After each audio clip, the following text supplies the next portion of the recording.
গাছ ভালোবাসে না এমন মানুষ পৃথিবীতে হয়তো কমই পাওয়া যাবে।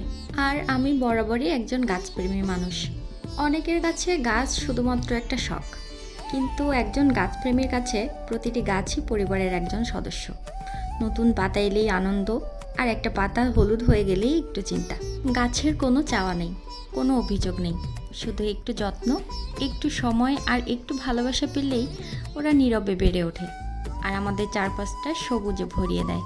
আর গাছের মধ্যে ইনডোর প্লান্ট কিন্তু এখন খুব ট্রেন্ডিং একটা বিষয়। একটা ছোট্ট ইনডোর প্লান্ট কিন্তু পুরো ঘরের পরিবেশটা বদলে দিতে পারে। অনেকেই ভাবেন ইনডোর প্লান্টের যত্ন নেওয়া খুবই কঠিন, কিন্তু আসলে তা নয়। সময় মতো একটু পানি, একটু আলো আর সামান্য একটু যত্ন পেলেই ওরা সুন্দরভাবে বেড়ে ওঠে। ঘর ছোট হোক বা বড়, একটা সবুজ গাছের জন্য একটুখানি জায়গা তো থাকবেই। আর আমি তো পুরো ঘরটাকে একটা জঙ্গল বানানোর মিশনে নেমে পড়েছি।